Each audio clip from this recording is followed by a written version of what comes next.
So I've got this really funny little seal with a spring in it to install in the water pump on the CX500. This is how you repair the mechanical seal on a CX500 water pump. Welcome to Urban Monk TV.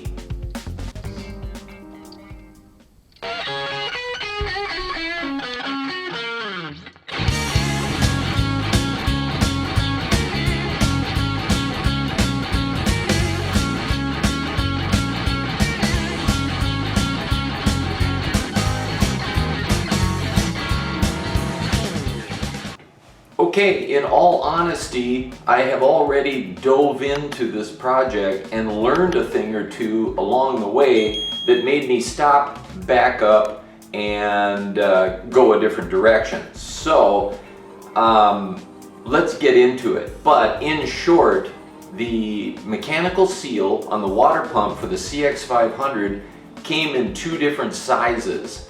And the one I've got, well, I'll explain with the video.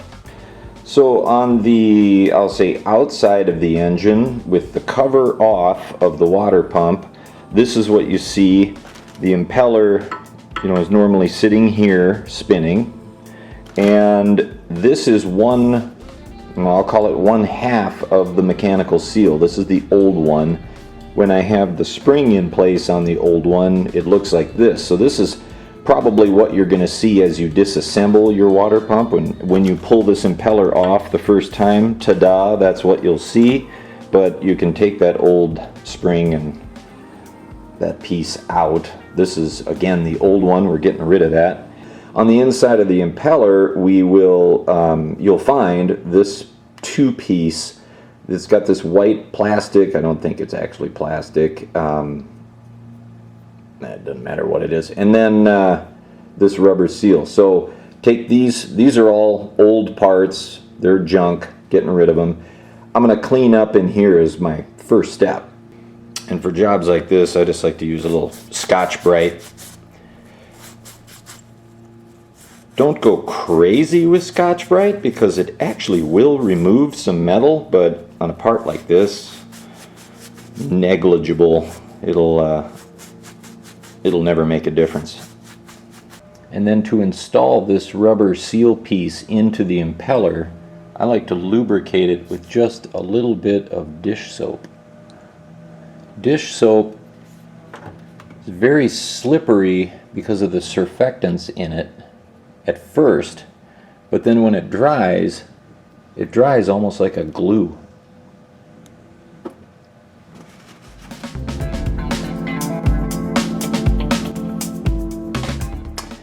Then on the other side, there's an oil seal in here that I've already removed, just to show you the position. Here's the new one I'll be putting in later, but that's where it is. I pulled that out for painting this case, and I need to pop out my old mechanical seal.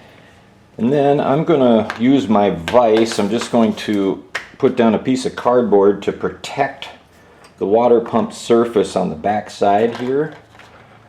And just place that down, and then I'm going to find something to hold this up so that I'm reasonably flat on there. And this spark plug socket's a nice fit for the back side. It's not making contact with the inner surface of where that oil seal mounts, but it's making a good square contact with the mechanical seal that I need to hammer out of there. Thinking a rubber mallet should do the trick. No, it's going to need to be more sharp than that. We'll try a dead blow hammer.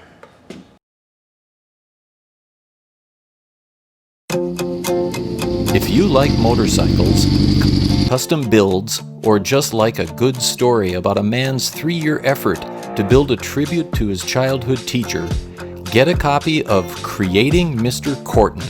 In it, you'll learn how this man changed this man for the better. How this man took this and built this. How these guys became lifelong friends and enthusiasts of motorcycling and craftsmanship. And how the name Urban Monk originated. It's available from Amazon anywhere in the world that Amazon ships, in both paperback and ebook, or you can purchase through a link found on urbanmonktv.com. Get your copy of Creating Mr. Corton today.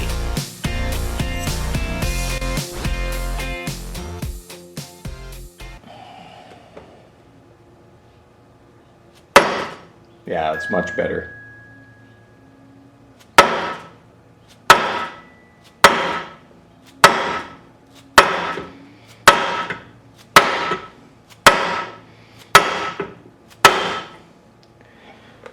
Almost out.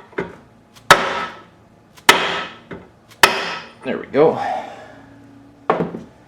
Dead blow. That's the trick. So then, flipping this back over,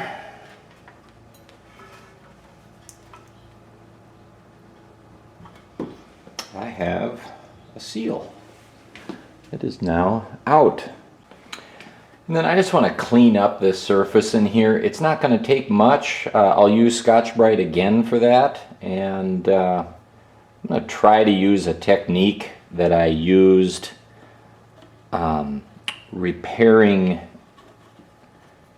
a master cylinder, a brake master cylinder, where I just use a drill bit inside some Scotch-Brite and just spin it around in there for a while.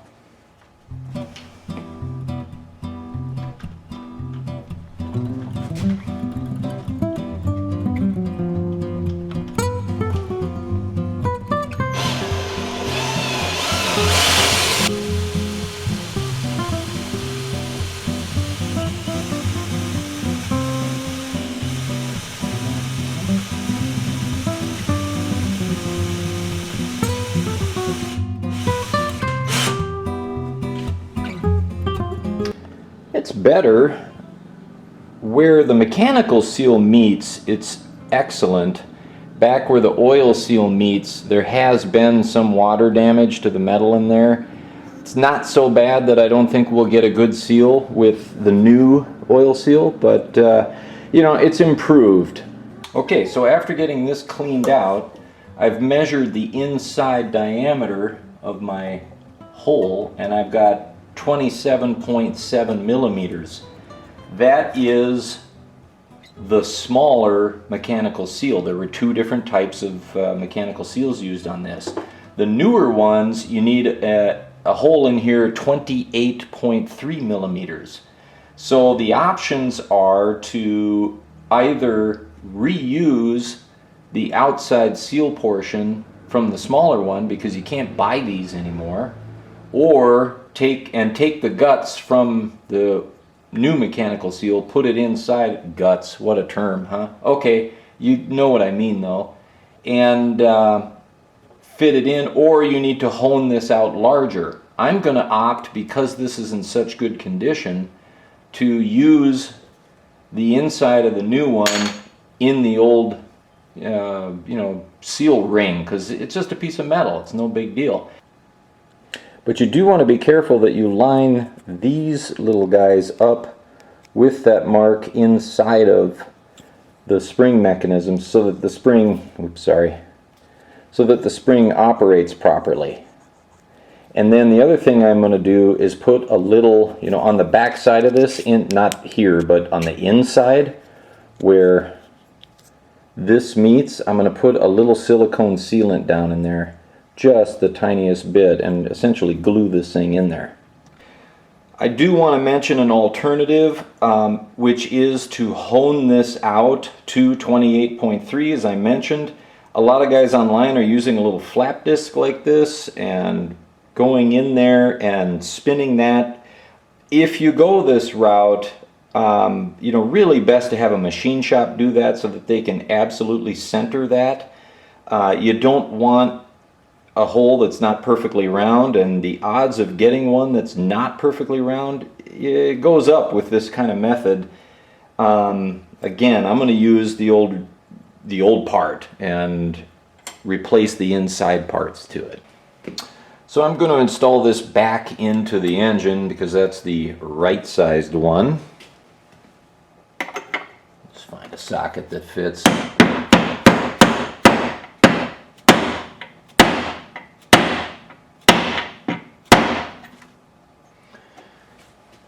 Then we need to take the spring from the new mechanical seal and install it into this old base. And again, like I mentioned, we need to line up those little notches so that it moves freely. One thing I'm going to do is adhere the new spring mechanism down into this outer piece, and I'm just going to use a little black RTV. Not much. Really don't need much here. Just a smear.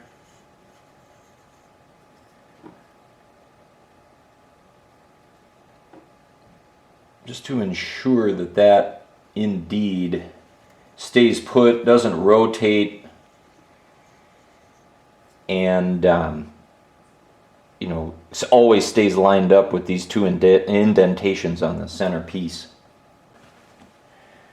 And again, lining up those notches.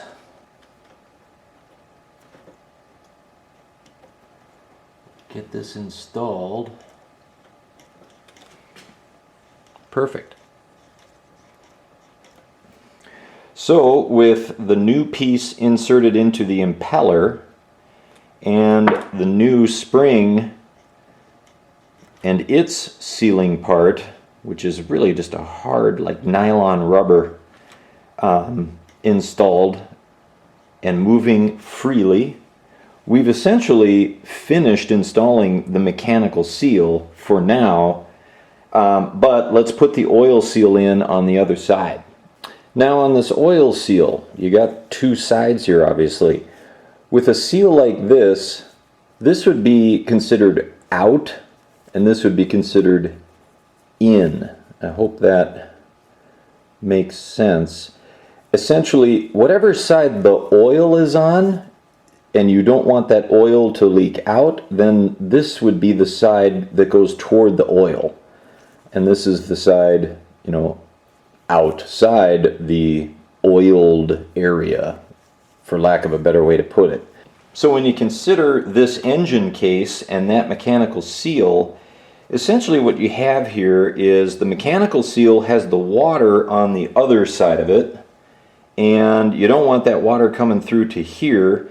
And then this has the oil on this side of it, and you don't want the oil going into your coolant. So your seal should be installed this way.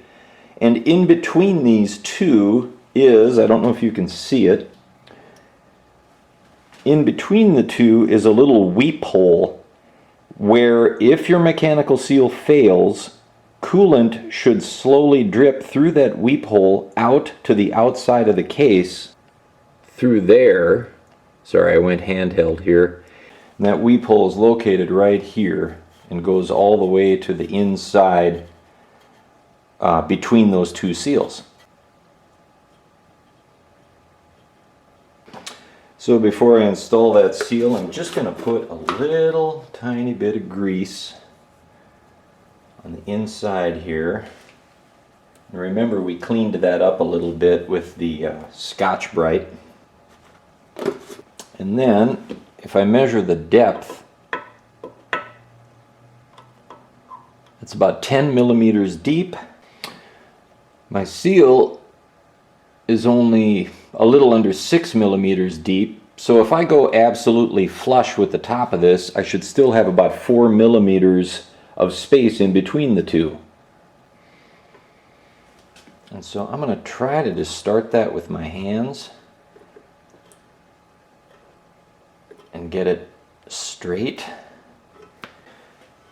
Back to my vise.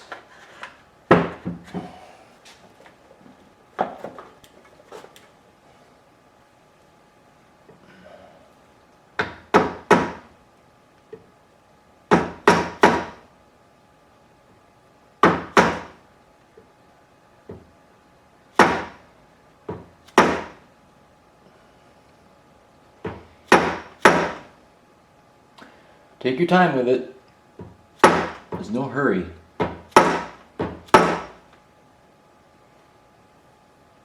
Might even get something just completely flat. There, I just found a spoke tool that was laying around.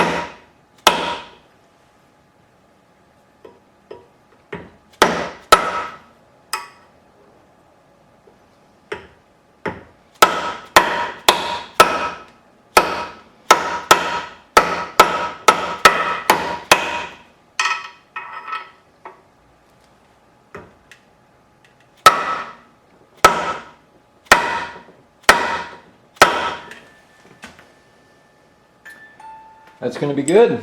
So that's it. That's repairing the mechanical seal on the water pump. From here, we'll get the back of the engine case put back on the engine and all of those parts back together, and we can move forward with reinstalling this engine into the CX500. And then we'll get that stator that I purchased from RM Stator wired up, and we also have a regulator rectifier to fix. So hey, thanks for watching, you guys. If you like what I'm doing, please give me a thumbs up and subscribe if you want to become an urban monk.